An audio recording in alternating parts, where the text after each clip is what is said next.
वहीं यूक्रेन ने snake island पर हमला कर रूस की मिसाइलों को तबाह करने का दावा किया। काला सागर में मौजूद यह टापू यूक्रेन का हिस्सा है, लेकिन जंग शुरू होते ही रूस की फौज ने इस पर कब्जा कर लिया था, जिसके बाद से ही स्नेक आइलैंड रूस और यूक्रेन की सेनाओं के लिए जंग का मैदान बन गया। रूसी फौज के उस पर कब्जा कर लेने के बाद यूक्रेन की सेना ने भी उसे छुड़ा लेने का दावा किया। इसके बावजूद स्नेक आइलैंड के लिए दोनों देशों के बीच लड़ाई जारी रही। इस बीच यूक्रेन ने वहां रूसी मिसाइलों पर किए गए हमले का एक वीडियो जारी किया, जिसमें हमला होते ही उन मिसाइलों से तेज धमाके के साथ आग की ऊंची लपटें उठती हुई नजर आईं। इसके बाद वहां धुएं का गुबार फैल गया। यूक्रेन का दावा है कि यह हमला दुनिया के सबसे आधुनिक और घातक ड्रोन में शुमार बायरक्तार TB2 से किया गया।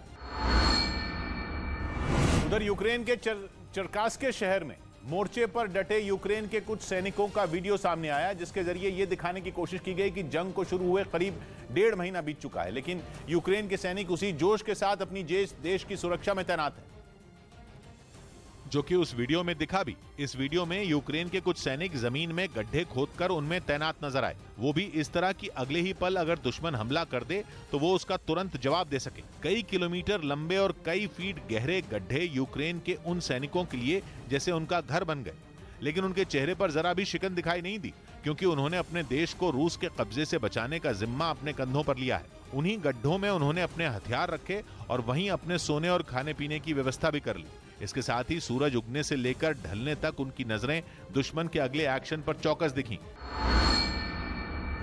इस बीच ब्रिटेन ने दावा किया कि जल्द ही रूस को जंग के लिए हथियारों के लाले पड़ सकते हैं। एक इंटरव्यू के दौरान ब्रिटेन के chief of defence staff Tony Radakin ने दावा किया कि रूस के पास मिसाइलों की भारी कमी हो गई है और इसका असर यूक्रेन पर हो रहे रूसी हमले में दिखना शुरू हो गया। ब्रिटेन के chief of defence staff Tony Radakin का दावा है कि पिछले दिनों रूसी सेना को सप्लाई होने वाले हथियार उन्हें समय पर नहीं मिल पाए, जिसकी वजह से हमले की धार कमजोर पड़ गई। हालांकि ये दावा ब्रिटेन का है, जो यूक्रेन को शुरुआत से हथियारों की लगातार सप्लाई कर रहा है, इसलिए कि जंग में जेलेंस्की कमजोर ना हो और युद्ध लंबा खिंचता रहे, इसलिए भी कि इससे रूस के आर्थिक के साथ साथ सैन्य ताकत का भी नुकसान हो।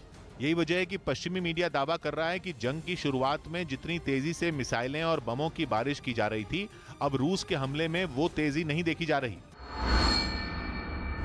जंग जीतने के लिए रूस जल्दबाजी में नहीं है। दावा यह किया जा रहा है कि पुतिन को युद्ध के लंबा खिंचने का अंदाजा नहीं था, इसलिए शुरुआत में ही पुतिन ने अपने हथियारों की ताकत से यूक्रेन को घुटनों पर लाने की कोशिश की, लेकिन जब रूस को इसमें कामयाबी नहीं मिली तो उसने जंग की रणनीति में बदलाव कर दिया।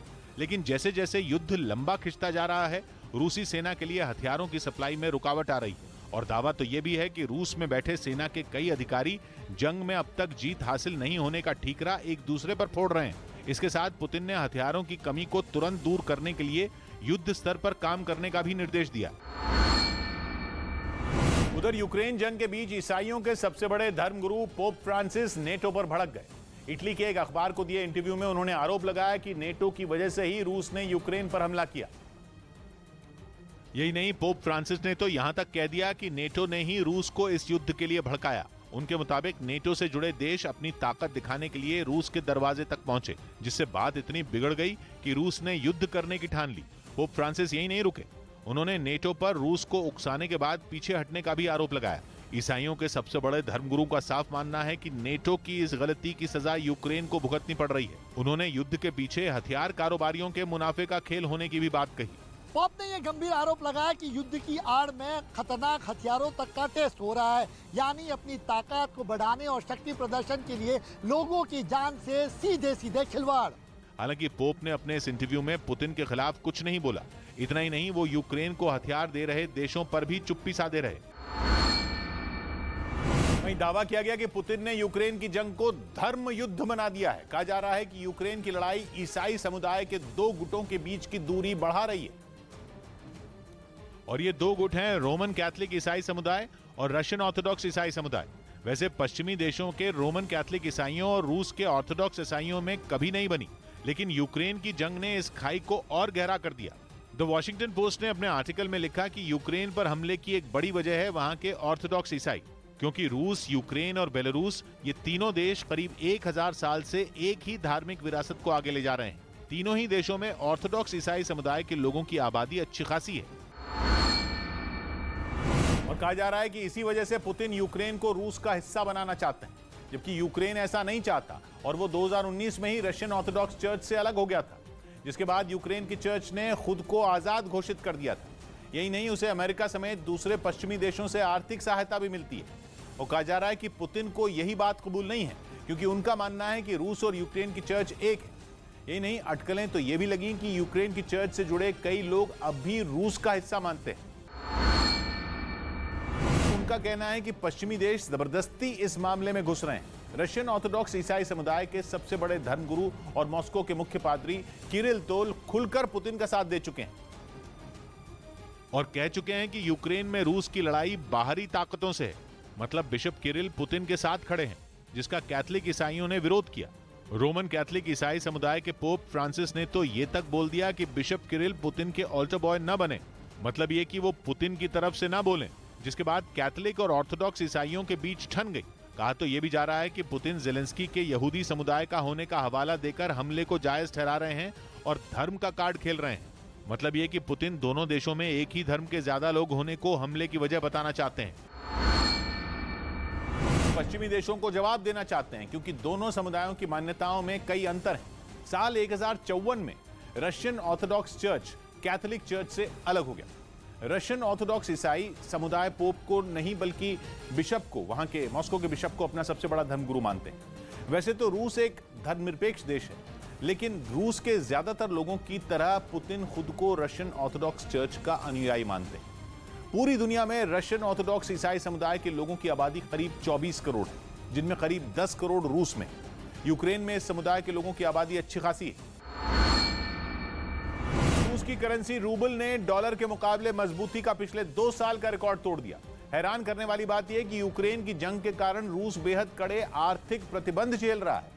यहां तक कि रूस के बैंकों को तो बैंकिंग सिस्टम से ही बाहर किया जा चुका है। इसके अलावा दुनिया भर में इंपोर्ट एक्सपोर्ट से जुड़े बैन अलग, लेकिन पुतिन के अर्थशास्त्र के सामने दुनिया की सभी महाशक्तियों का गणित औंधे मुंह गिरा। 2 महीने में पुतिन अपने देश की अर्थव्यवस्था को पटरी पर ले आए। अमेरिका ने रूस की 20 लाख करोड़ रुपए से ज्यादा की संपत्तियों को फ्रीज किया हुआ है, लेकिन रूस फिर भी बेफिक्र है। रूस की गैस के ग्राहक नए सप्लायर खोजने में लगे हैं, लेकिन रूस को जरा भी फर्क नहीं पड़ता। पूरे यूरोप और अमेरिका ने रूस से कोयले की खरीद पर बैन लगा दिया है, लेकिन पुतिन अपनी धुन में मस्त हैं। रूस तक पहुंचने वाली उड़ानों पर आधी दुनिया की रोक है।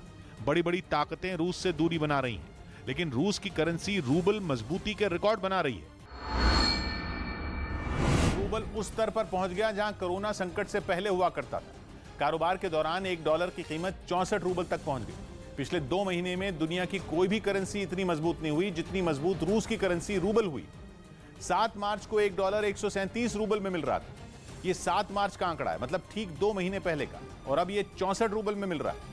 जितने रूबल खर्च करने पर केवल $1 मिल रहा था, उतने ही रूबल में अब $2 मिल रहे हैं। ये मजबूती ऐसी है कि जैसे रूस के लोगों का पैसा 2 महीने में दुगना हो गया। जबकि जंग छिड़ने के दिन डॉलर की कीमत 81 रूबल थी और अब 64 रूबल। यानी जंग से पहले जिस हालत में रूस की करेंसी थी, जंग के 2 महीने बाद उससे कहीं ज्यादा मजबूत हो चुकी है। रूस के राष्ट्रपति पुतिन के अर्थशास्त्र ने पूरी दुनिया को यह दिखा दिया कि आर्थिक प्रतिबंधों से उनके देश की सेहत पर कोई असर नहीं पड़ने वाला। जंग के बाद तो अमेरिका के राष्ट्रपति बाइडेन रूबल की कमजोरी का मजाक तक उड़ाने लगे थे, लेकिन जंग के केवल 2 महीने बाद रूस ने मजाक उड़ाने वालों पर पलटवार कर दिया। अमेरिका के राष्ट्रपति बाइडेन तो हर बार दावा कर रहे थे कि आर्थिक प्रतिबंधों के बाद रूस घुटनों पर आ जाएगा। 1 ruble is now worth less than 1 American penny. लेकिन हुआ इससे बिल्कुल उलट। कमजोर होने के बजाय रूस और रूबल मजबूत हो गए। रूस ने दुनिया के सामने एक ऐसा सिस्टम पेश किया जिसमें मुनाफा कमाने के लिए डॉलर की जरूरत ही न पड़े। उल्टा रूस पर प्रतिबंध लगाने की कीमत अमेरिका भुगत रहा है। अमेरिका में बढ़ती महंगाई बाइडेन की सबसे बड़ी चिंता है, खासतौर पर तब जब 2 महीने में बाइडेन को अमेरिका में मिड टर्म इलेक्शन का सामना करना है। हालात काबू में करने के लिए वहां ब्याज दरें बढ़ाने का ऐलान भी हो चुका है। इससे कितना असर होगा ये अभी कहना मुश्किल है, लेकिन रूबल को पटरी पर लाने में सबसे बड़ा जादू गोल्ड के भंडार ने किया। सदियों पहले पूरी दुनिया में व्यापार गोल्ड के जरिए ही होता था और रूबल को पटरी पर लाने के लिए रूस ने सोने का ही इस्तेमाल किया। जब मार्च में रूबल की ऐतिहासिक गिरावट के वक्त रूस के बैंकों ने तय कीमत पर बिना मोल भाव के गोल्ड खरीदना शुरू कर दिया। दूसरी तरफ दुनिया भर में यह संदेश दिया गया कि रूस गोल्ड स्टैंडर्ड की तरफ लौट रहा है। गोल्ड स्टैंडर्ड एक तरह की बैंकिंग की नीति है जिसमें सोने से उस देश की करेंसी को जोड़ा जाता है। होता यह है कि देश में जितना बड़ा सोने का भंडार होता है उसके एक तय हिस्से के बराबर उस देश में करेंसी छापी जाती है। मतलब यह कि रूस रूबल को मजबूत करने के लिए उसे अपने सोने के भंडार से जोड़ने की कोशिश में लग गया।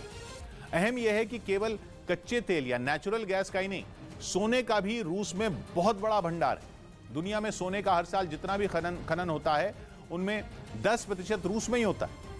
जनवरी 2022 तक रूस के पास 2300 टन सोना था, जो दुनिया भर में 5वां सबसे बड़ा भंडार है। और सोने की इसी ताकत का इस्तेमाल रूस ने रूबल को पटरी पर लाने में किया। सीधा मतलब यह कि जब सोने का भंडार बहुत बड़ा है जो खत्म होने वाला नहीं है, तो फिर रूबल कमजोर कैसे होगा। अंतर्राष्ट्रीय बाजार में रूबल को देखने का लोगों का नजरिया बदल गया। रूस के बैंकों ने सोना खरीदकर कमरतोड़ महंगाई के दौरान अपने देश के लोगों की मदद भी कर दी। इसी के साथ रूस के लोगों का भरोसा भी उन्होंने जीत लिया। हालांकि गोल्ड स्टैंडर्ड की तरफ लौटने का रूस ने कभी औपचारिक ऐलान नहीं किया, केवल यह कहा था कि वो ऐसा करने के बारे में सोच रहे हैं। रूस के नेताओं के इतने से बयान ने ही रूबल की किस्मत को पलट कर रख दिया। पुतिन का एक और फॉर्मूला इस रेस में सुपरहिट साबित हुआ। वो था रूबल फॉर गैस। यूरोप के देशों को साफ कह दिया गया कि गैस और तेल की पेमेंट रूस केवल रूबल में ही स्वीकार करेगा, और अगर ऐसा नहीं हुआ तो सप्लाई रोकी जा सकती है। पहले तो उनकी बात को यूरोप के देशों ने भी गंभीरता से नहीं लिया, लेकिन जब पोलैंड और बल्गेरिया की गैस की सप्लाई बंद हुई तो सबके होश ठिकाने आ गए। पता चला है कि यूरोप के ज्यादातर देश अब रूबल में पेमेंट करने पर सहमत हो चुके हैं। जिनके पास रूबल नहीं है वो रूस के बैंकों में खाता खुलवा रहे हैं ताकि रूबल में पेमेंट करना मुमकिन हो सके। ये वही बैंक हैं जिन पर यूरोप और अमेरिका बैन लगा चुके हैं। मतलब यह कि एक तीर से दो निशाने साध लिए गए, रूबल भी हिट और रूस के बैंक प्रतिबंधों के बावजूद सुपर हिट। उसके इसी जाल में यूरोप के देश ऐसा फंसे हैं कि चाह कर भी निकल नहीं पा रहे। अब तो यूरोपियन यूनियन का एक प्रस्ताव बड़े विवाद की वजह बन गया। प्रस्ताव रूस से तेल और गैस का इंपोर्ट पूरी तरह बंद करने से जुड़ा है, लेकिन यूरोप के कई देश ऐसे हैं जो खुलकर इस प्रस्ताव के विरोध में आ गए हैं, जिनमें सबसे नया नाम हंगरी का है। हंगरी के प्रधानमंत्री ने इस तरह के प्रस्ताव को अर्थव्यवस्था के लिए परमाणु हमले जैसा कह दिया। मतलब ये कि वो खुलकर यूरोपियन यूनियन के इस प्रस्ताव के खिलाफ खड़े हो गए हैं। वो साफ कह रहे हैं कि केवल रूस को सजा देने के लिए अपनी अर्थव्यवस्था को चौपट नहीं किया जा सकता। इससे पहले वो ये भी कह चुके हैं कि रूस के तेल और गैस पर बैन लगाने के लिए उन्हें 5 साल का वक्त चाहिए।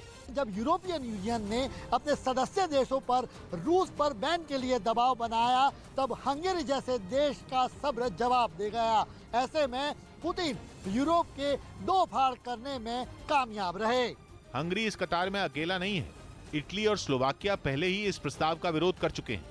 उन्हें यह कदम उठाने के लिए अभी 2 साल चाहिए, जबकि ऑस्ट्रिया की तरफ से भी कह दिया गया है कि वो अभी पूरी तरह बैन लगाने की हालत में नहीं है। पता यह भी चला है कि रूस के इंपोर्ट पर बैन लगाकर यूरोप के लिए गैस करीब 30% तक महंगी हो सकती है।